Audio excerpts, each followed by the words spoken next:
that claims it's actually the recording is on. I'm going to trust it. It's not saying it's on here, but.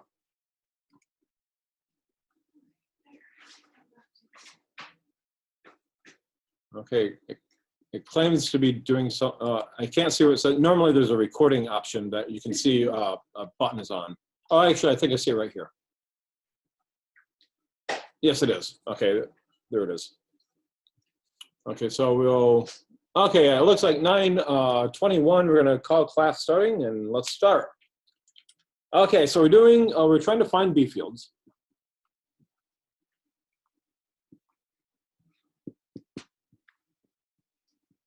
We said we're gonna have two methods and we're only doing one of the methods today. Okay, the method we started with yesterday, the first method is the Biot-Savart method.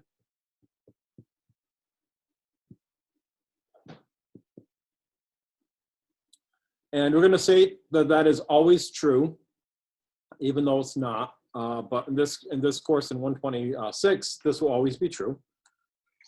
And the other method we'll get to maybe on Friday, certainly on Monday, will be Ampere's law. Okay, so, and this is going to be another one of Maxwell's equations. So this is another one of Maxwell's 4 equations. We'll get all 4 of them by the end of the semester. And again, once you have all Maxwell's equations, you have completely summarized electricity and magnetism. That's really shocking that 4 equations summarize the entire field. So we're doing this one.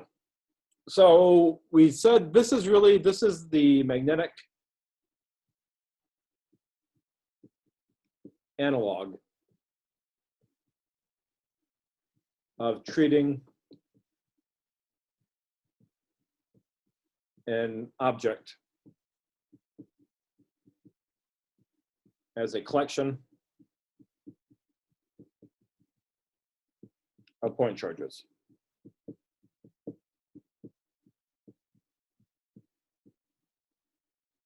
All right, that's what that is. I apologize for going sideways here. I'm sitting in the center here. I'm slowly trying to adjust my body to starting here, then going here, then here. You know, it'll come with time, but we'll deal with it. So normally, what do we do in the electrostatic case? I'll erase this over here. So in the electrostatic case, why don't I even hop over here? So for electrostatics, what did we say? We said we could have some, this is some arbitrary collection of charge. So there's charge on here. It's some complicated distribution. We have no clue what it is. And I want to find the electric field here. Find E here. And so our normal method for doing this is to say I can treat this as a collection of point charges. So I draw some tiny little point charge there. And what do I call that point charge? I call that dq. We always put d's in front of things that are small. And so the distance from that point charge to here is r. And I said that the electric field at this point is going that way. And I call that dE. And if I want that dE, what is it going to be? Well, for a point charge here, for this point charge here, we know that the magnitude of this is going to be k dq over r squared. That's the electric field for a point charge. And again, our point charge is dq.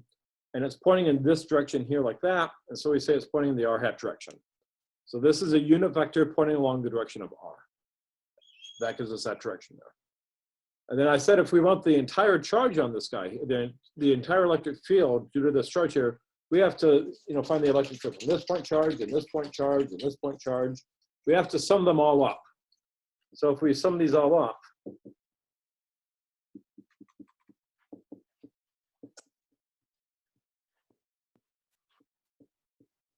that's how you find the electric field for a point charge.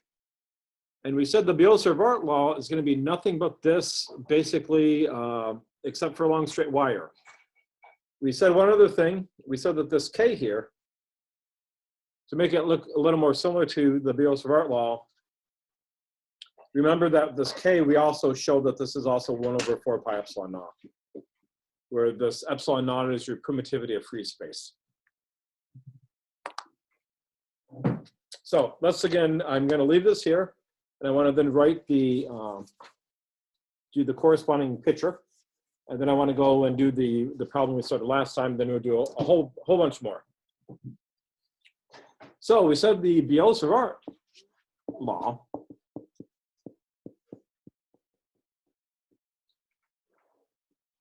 let's put a little wiggle here like this.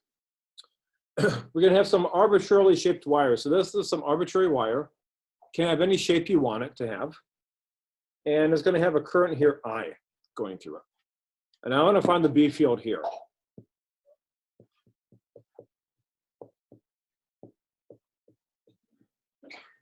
So just like in the electrostatic case over here, we treated that big object as a collection of point charges and then found the electric field from one point charge and added them all up by integration. We have to do the same thing with the wire over here. We're going to take this and we're going to break it up into a whole bunch of little sections. So here's a little section here. I call this DL here like that. Remember that DL there, that DL vector, it's tangent to the wire. And it points along the same direction as the current. So the current's going this way through here. And so the DL at this point has to be going in that direction. And then we said the distance from that tiny little segment of wire to here, I call that R vector. Now, if that's R vector, there has to be a unit vector in that same direction, which I call R hat here. So all we're going to do is make an analogy between the DE and then the dB here. So the dB, this dB is the magnetic field at this spot, just due to that tiny little section DL. And once we find that, we sum them up along the entire wire here, and that's going to be our total magnetic field. And so the way we did this is we do a one-to-one correspondence. So in the electrostatic case, we have K. So what's the magnetic case? Well, instead of 1/4 pi epsilon naught, we have mu naught over 4 pi. And the mu naught is a permeability of free space. We still have the 1/r squared, that still stays the same. And then the tricky part here was what to do with the dqr hat. There was no, couple things. One, we had to get a direction into the board. We know the magnetic field is going into the board.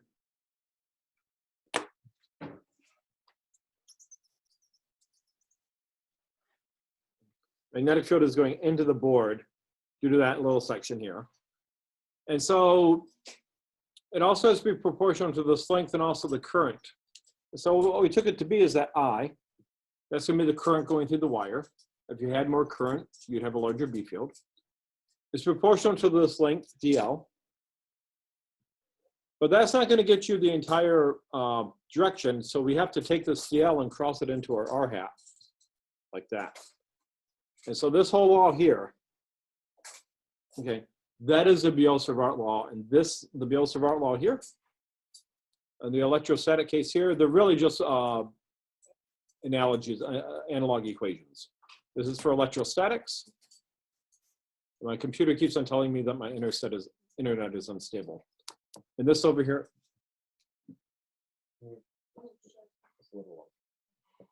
and then this right here is in the magnetic case over here. So all I'm going to do today is do problems with this.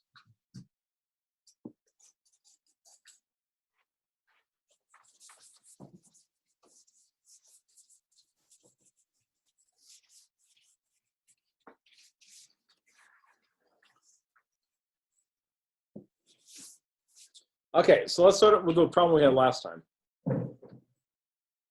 So last time, we had a wire here, a circular section, and then straight like this.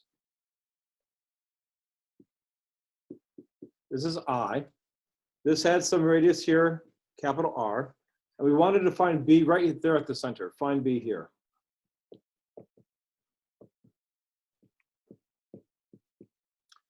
And we said, we're going to say that the Biot-Savart law is always true, but you can only easily apply it when you have straight sections, curved sections like this. So the Biot-Savart law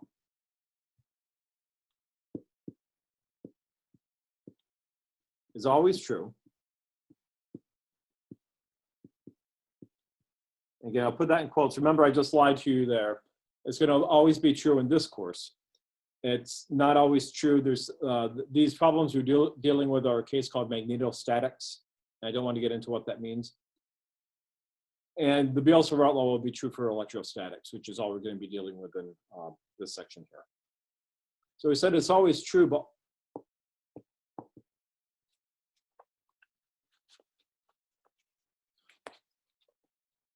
so it's always true, but can only easily be applied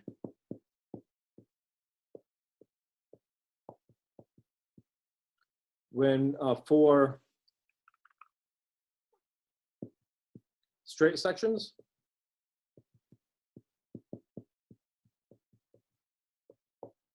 and curved sections.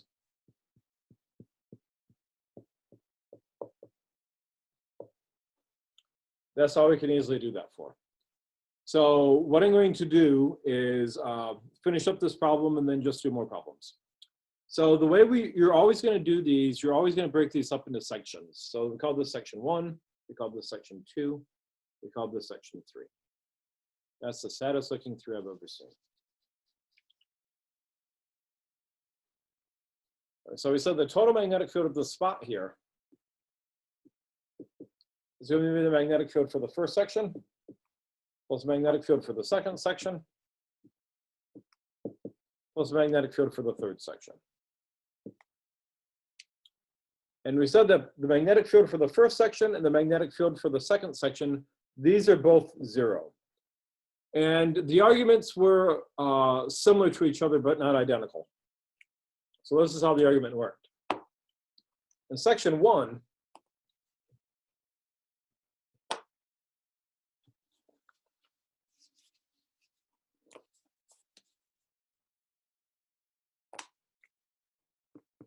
so for section 1, the wire was like this. And here was the point. We wanted to find B here. So we come over here. And we draw a tiny little section here. This is our DL.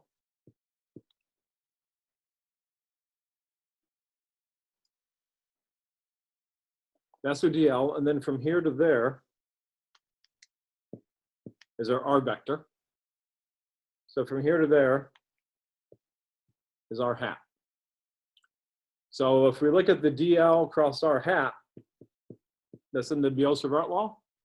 Look at the magnitude here. This is 0, and the reason it's 0 is because the magnitude of our cross product is magnitude of the first vector times the magnitude of the second vector times the angle between the two, and the R hat and the DL make it an angle 0. This is 0, so the whole thing is 0. So there's no contribution there. We said for section 3, the same thing happens, but the angle changes a little bit. So in section 3, we had this here, and this is our point. And so when we do this, this is our DL. This is our R vector. And then this is our R hat, like that. If you wonder why periodically I pause and do nothing, is because I'm getting, I keep on getting these messages saying the internet is unstable, and I'm waiting for it to clear up. So in this case here, when we work it out, we do the DL across R hat. What do we get? We get DL, R hat. Now what angle does the DL make with R hat in this case here? It's 180. And this is 0. So we only get, the only thing that's going to contribute is from B2. And so what I want to do now is actually work that out. And once you see how this goes, for the most part, they're all the same. We're going to do a couple which are a little more subtle, but that's okay. So let's look up the B2.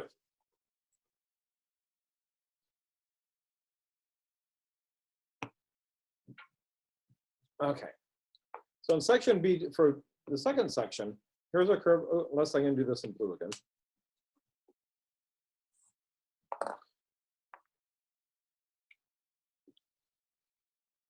So here's this. Here at this section here, this is our DL. Now we want to find B here. So this right here is our R vector. And so this right here is our R hat. So we want the dB here. So the dB is going to be this mu naught over 4 pi dl crossed R hat over R squared.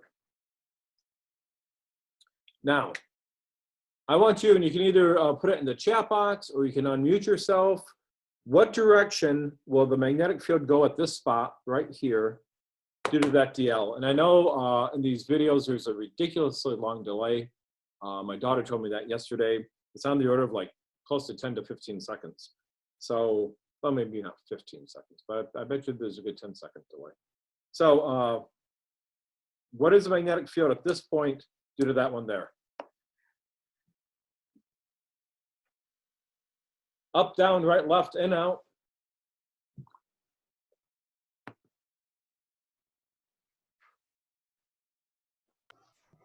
Is it into the board? Okay, let's see. We said, is that, I think that is Owen, right? Or is that Joseph? Or is it Everett? I didn't see that. Well, okay. So we have one. That was me. Okay, when you said that was me, I didn't look fast enough to know, so I'm, okay, well, anyways. So I have an into the board. Confirmation? Oh, sorry, Joseph. Hi, Joseph, okay. So Joseph says into the board. Confirmation, other options?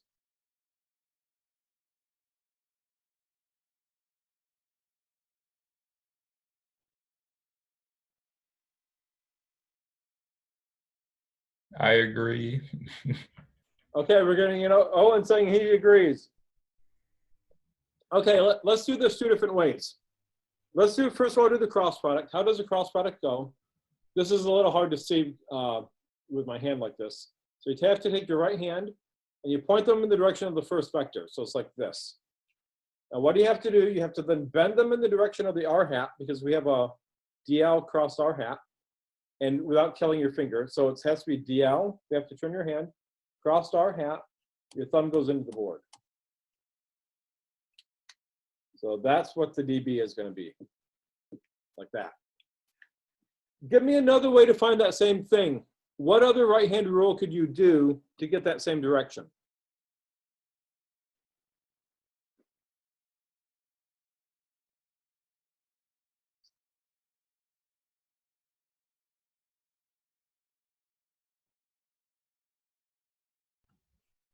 You could wrap your hand around the wire and point your thumb in the direction of the current. Perfect. Yes, that's exactly what you do. With your right hand, you grab hold of that wire at that spot. You point your thumb in the direction of the current and your fingers will wrap in the direction. So you can see on this side here, they're going in. So that's actually going in like that. So now let's deal with this. So what we're gonna have to do is no matter where you are along that arc, along this arc here, the magnetic field's going in. So I don't have to worry about the directions here. So I'm just gonna look at the magnitude here. So I'm gonna look at the magnitude of dB. And the only part in here that's gonna contribute will be the, to the magnitude, to the, that I have to account for, is this cross product up here. So this is gonna be mu naught 4 pi 1 over R squared. And now I need the magnitude of DL crossed R hat. So let's work this out. This has to be the magnitude of DL crossed R hat times the sine. Now what angle does DL make with R hat? It's a 90-degree angle because this is a section of a circle. So this has to be 90 degrees here. Sine of 90 is 1. This is a unit vector. And you know that all unit vectors by definition have a length of 1.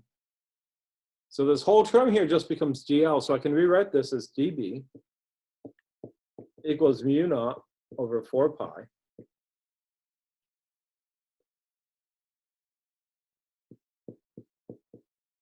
One over, now what is this r here? This r here is the radius of the circle. And what's that radius of the circle? That radius of the circle is this capital R. So I can actually put a capital R squared there, right? I'm saying that R is this capital R here. And then I get this magnitude of dl. So that's what the magnetic field, the magnitude of it is for that little section of wire here at this spot here. And so what I'm going to do is now I have to integrate that. So if we integrate this,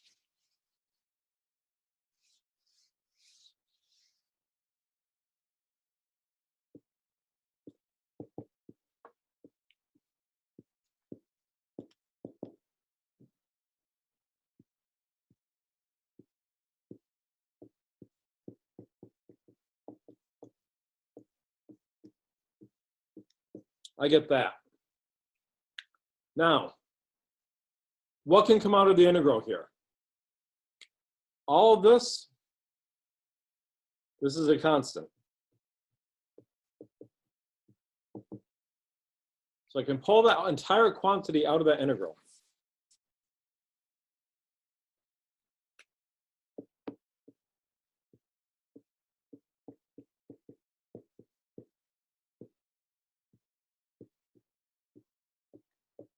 And I get that. So I'm going to pause, and I want you to tell me, what is that integral of dl?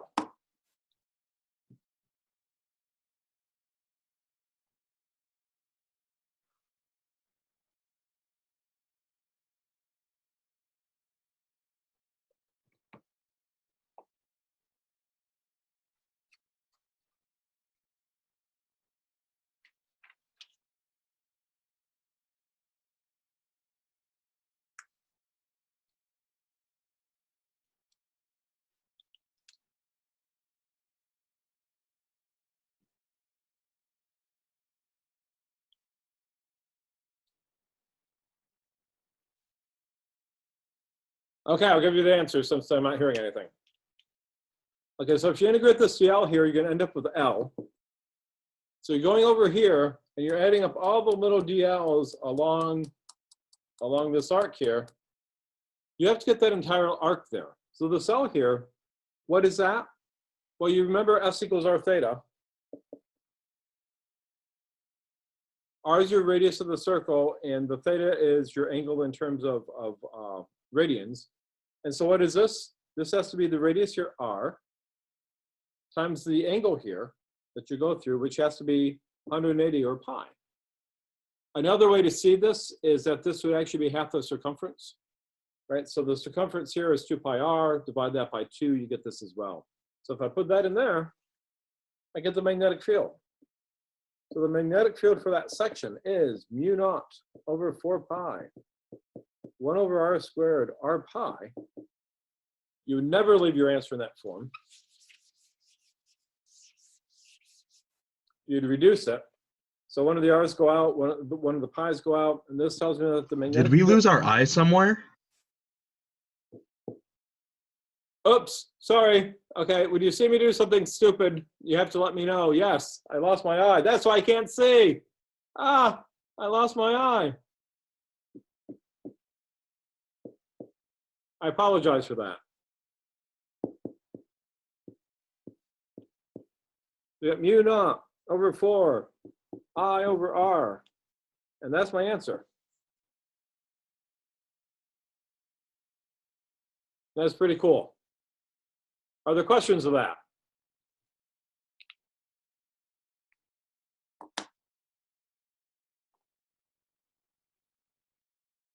We're going to do another one next, if there aren't any questions. There's something in the chat. That was an oval. This one. Okay, we'll do another one.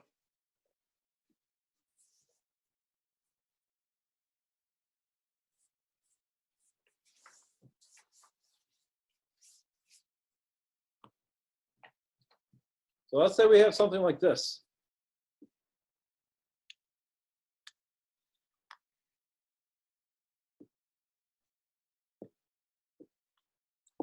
So I have current going that weird shape here. And this is a straight line section. This is a straight line section, a circular section, a circular section. And I'm going to have a point here. This angle here is, let's say, 30 degrees. And I'm going to say the radius of this circle here is A, and the radius of this circle here is B. I want you to find B here. So right at this apex here. And what I'm going to do is I'm going to go back over here because this is kind of cluttered here. And I'll draw the picture. Oh, I'll draw it better than that.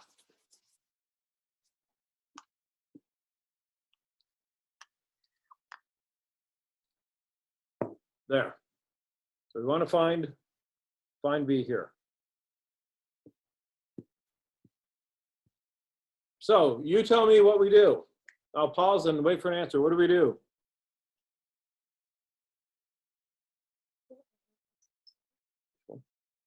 Okay.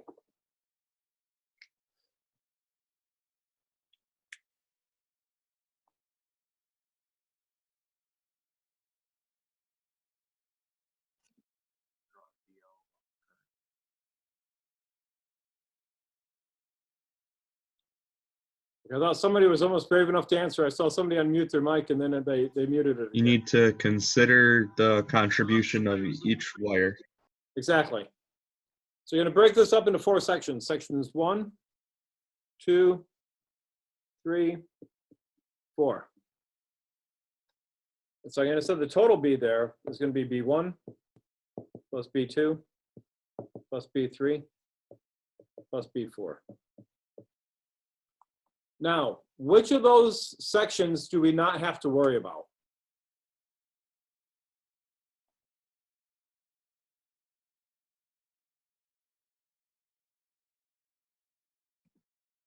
Or 4. Yeah, so 2 and 4, we can basically, these have to be 0. And the reason why is exactly the reason we had before. So I only do one of these. So if you look at section 4 here, section 4 here, actually, I'll put it over here.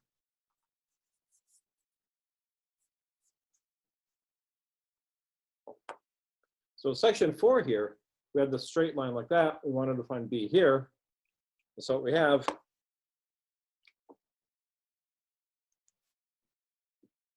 that was our DL.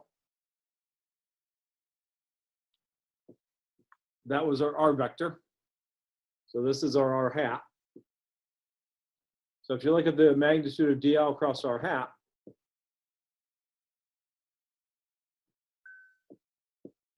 this has to be 0 because basically it's the magnitude of DL, magnitude of R hat, times the sine of 0 degrees, and sine of 0 degrees is 0.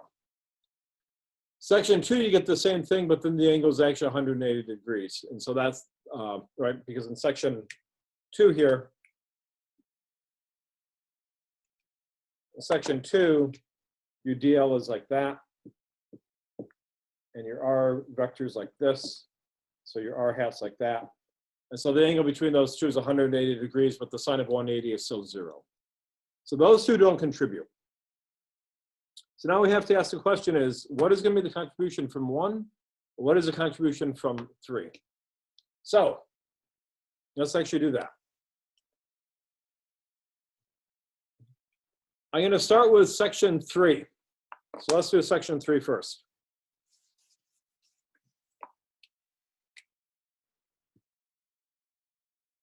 Actually, I'm going to do this in blue so I can write on it in black.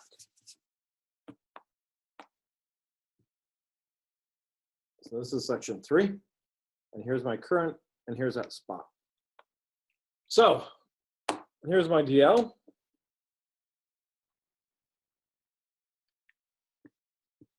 Again, remember, it's always tangent to that circle, wherever you're at. It's the tiny little section of that wire, and it always points along the direction of the current. Then this is my vector here. our vector. And so this is my r hat. So the first question is the dB3 here. I'll call that dB3. Is that into the board, out of the board? What is it?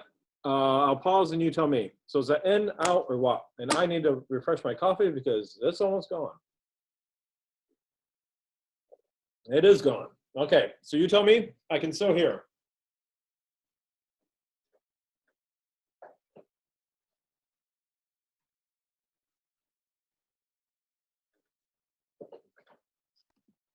Out of the board.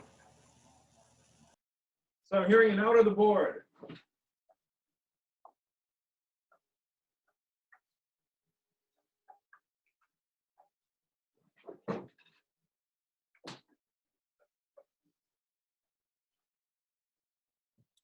So I heard an out of the board, and that'd be correct. Because what do? You do DL, cross into R hat, your thumb comes up.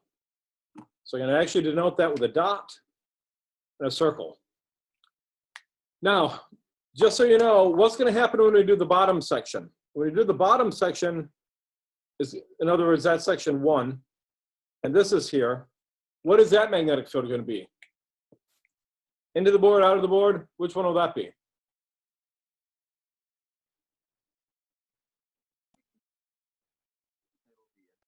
Into the board. That'll be into the board, right? Because here's your DL. Here's this vector here.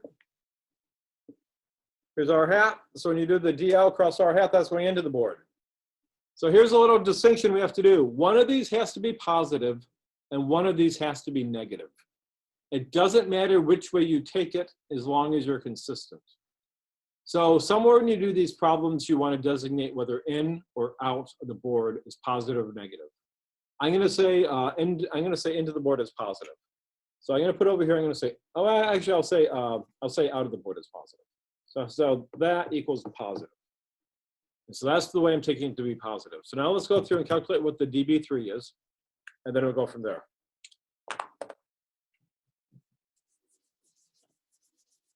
And how are we doing on time? I think actually we're doing pretty well. So if I write my dB3 is mu naught over 4 pi. Let's actually include the current this time. That'd be cool.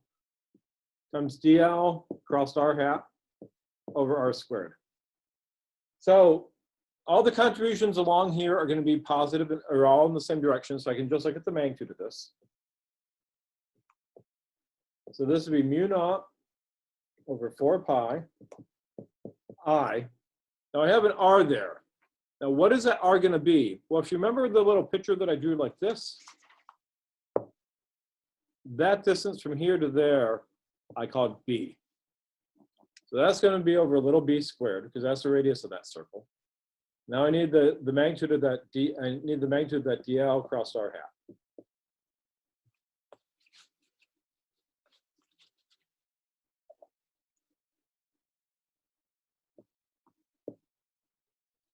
And so what is this, our friend here going to be? Our friend here is going to be magnitude of DL, magnitude of R hat,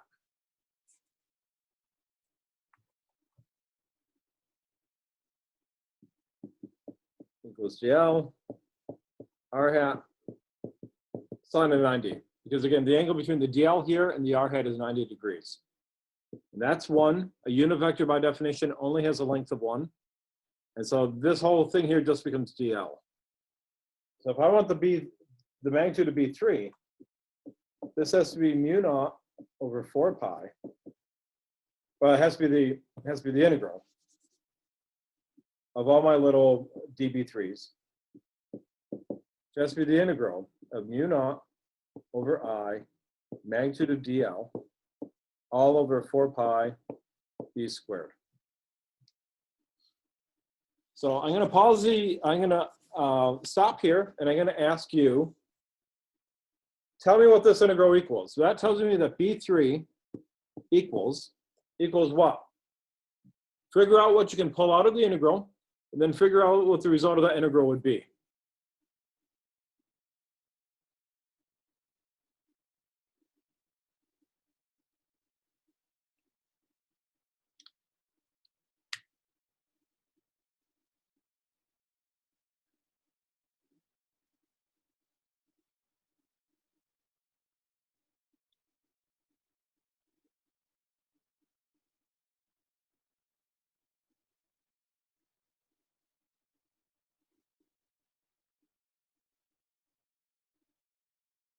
Okay, I'm not hearing anything, so I'll give you an answer.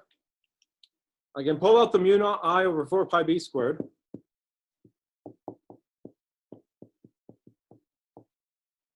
That gives me then the integral of dl.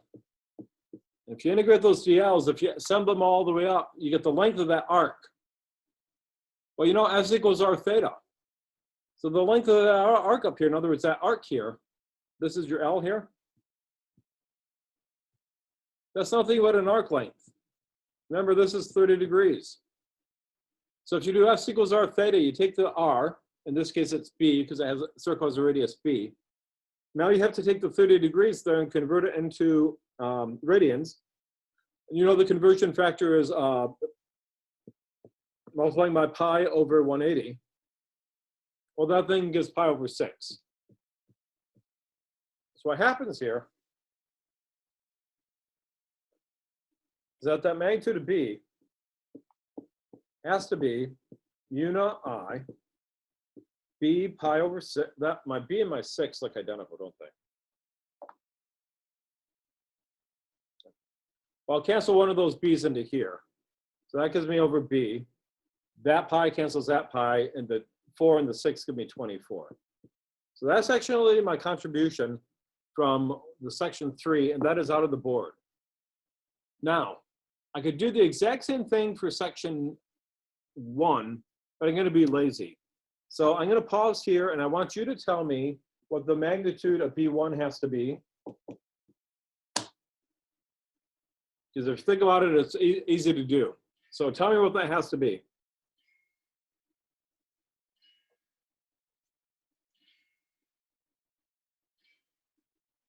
If we're taking the magnitude, where do the signs come in? Okay. Wouldn't B1 just be negative? Exactly. That's exactly what will happen, is that one will be positive and one will be negative. And so we do need the magnitude here, since they're all going in the same direction, and B magnetic fields are a vector, you do actually have to worry about the vector part. But since all the components on either side are going in the same direction, that's why I can only worry about the magnitude. And then I'm accounting for the vector nature by the signs here. That's why. So this one here will be negative. This will be minus. And what will be minus? Minus what? Because this one's going into the board. And what will that one be?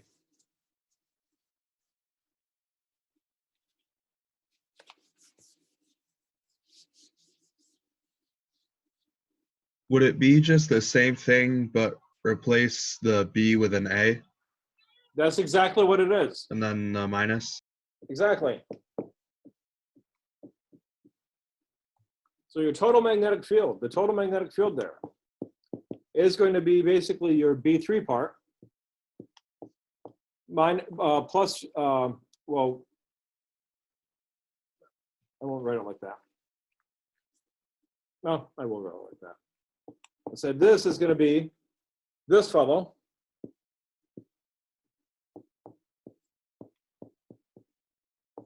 Then plus this fellow here.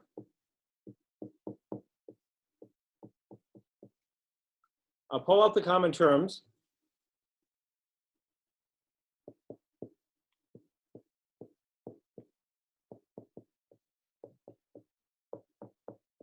And that's my magnetic field. Now, is this magnetic field into the page or out of the page?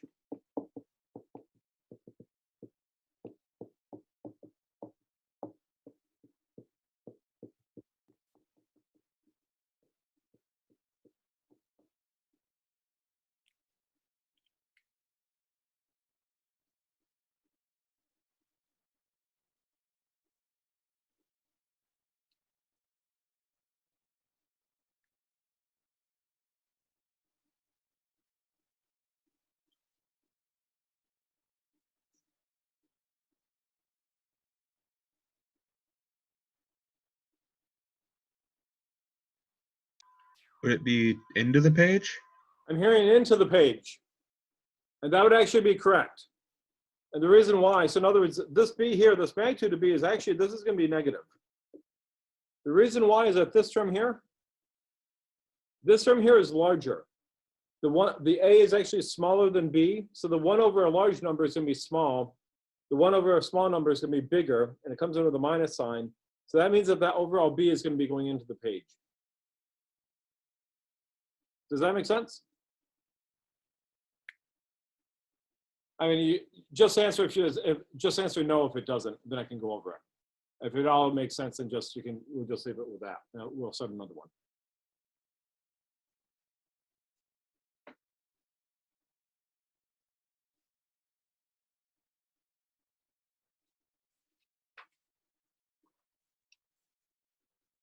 Okay, so I think that made sense, hopefully. Let's try another one. We're gonna have an XYZ plane here.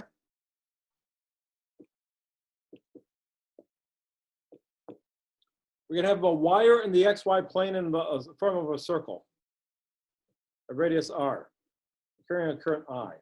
So this is a radius, a wire of radius R, carrying a current I.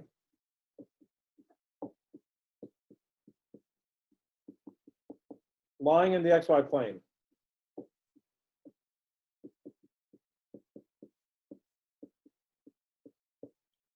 This is a lot like some of the electrostatic cases we have. What we want to do, we want to find B right here.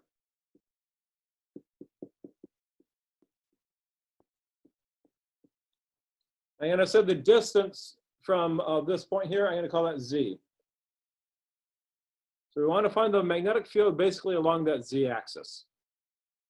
And so this has to be a Biot-Savart law problem, first of all, because we've only had Biot-Savart, we hadn't had anything else. And the other way you know it's a Biot-Savart problem is that we're dealing with a circular section. And whenever you have circular sections or straight line sections, you're going to think Biot-Savart. So what we're going to do now is we're going to do that. So this one's a little bit more involved. So again, we're going to have to break this up into a whole bunch of little wires. And so what I'm going to do here is I'm going to redraw the picture over on this side. So here's my ring.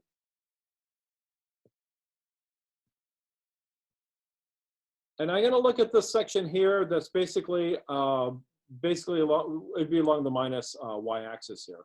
I'm going to look at this little section here. That little section here. Now this is, you're going to have to use your imagination here. Imagine I just had, instead of having my axis like this, the x-axis is really coming out of the board like that marker is. So here's my z-axis. Here's my y-axis. If I'm right here, at this spot right here, how would that, and the current's going like that, how would the dl vector go at this spot in this graph here? So how would I draw that? So my dl vector is like this.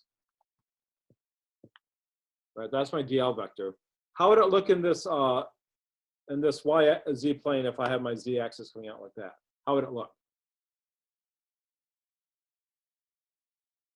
Remember, the current's going like this around here, around the loop. It'd be going up, down, right, left, in, out. The dl vector. Remember, dl is always tangent to the circle and in the same direction as the current.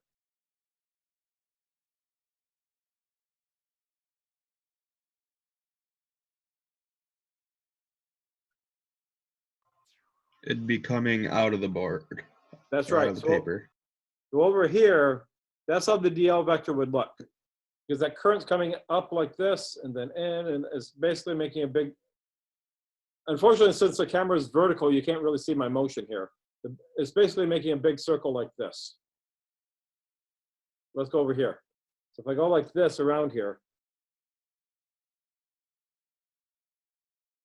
you can see if I'm right here, that current's coming out. So at this spot here, the dl is coming out. So smooth that over here. Once you get the geometry of this one set up, it isn't that bad. It's a little more complicated.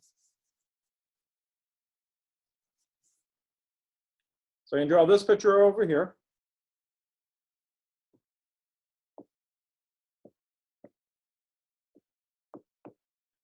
And this right here is my dl vector. And this right here is where I want to find out. So this right here is my r vector. So this is my r unit vector. So that would be in this picture over here, that would be this.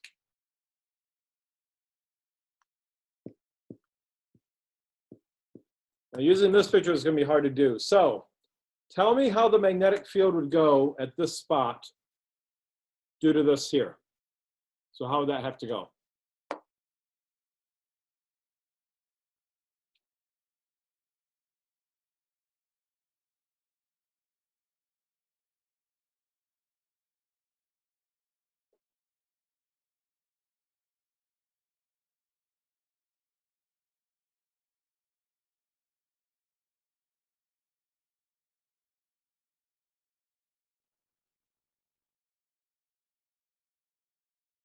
Okay, I'm not hearing anything, so I'll give you the answer.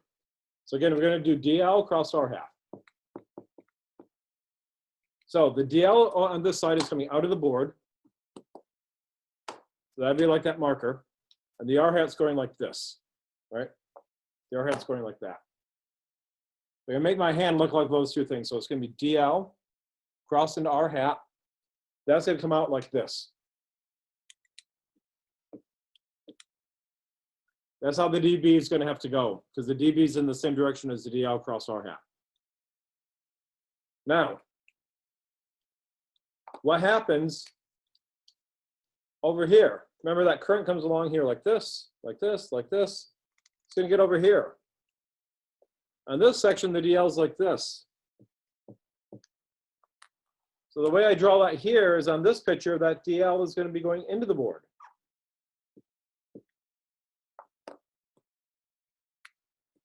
So then what do we have? We have this.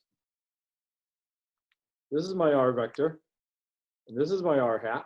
The question is, what does dB look like here on this side? If I call this a 1, I'll call this here a 2. So this is my dB1. How does magnetic field look at this spot over here due to this fellow? And I'll pause and you can answer it.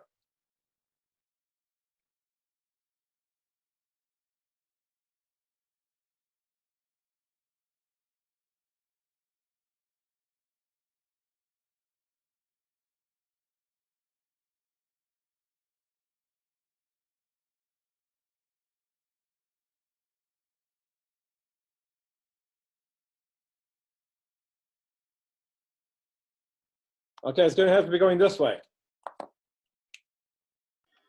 Up and to the right. Good.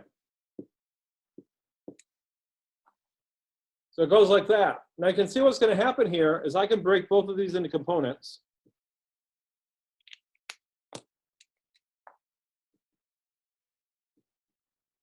Like that. And you can see the horizontal components cancel.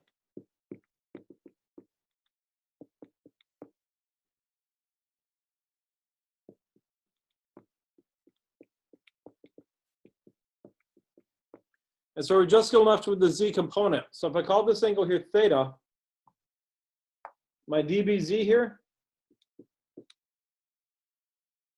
my dBz is going to be the magnitude of this dB here, this guy, times the sine of theta. And what is this guy here? This guy here comes from the Biot-Savart law. So we'll stop this one here, and then we'll finish it up. We'll do this one tomorrow. So this dB here is going to have to be the magnitude, because this is my dB. It's going to have to be this mu naught I dl cross r hat over 4 pi r squared times the sine of theta. So we'll stop this here. We'll do this tomorrow. We're going to get a nice result. We're going to get another right-hand rule tomorrow. Tomorrow we're going to learn about something called a magnetic dipole. And there's going to be a right-hand rule for the magnetic dipole, and we'll see how that goes. So that said, have a fantastic day. I will be having office hours in the afternoon. I think I figured out the problem I was having yesterday. So I'll send you the link, and then what I'll do is I'll just mill around here, and when you, if you have any questions, just click on the link, and I'll take you here. And you can ask any questions you want. I'll get this posted probably later on tonight. Try to stay up with these. If you can help your friends, that would be great. Take care, and I will see you tomorrow or this afternoon if you have any questions. Bye-bye. I can end the meeting now. Assuming I can. Bye-bye.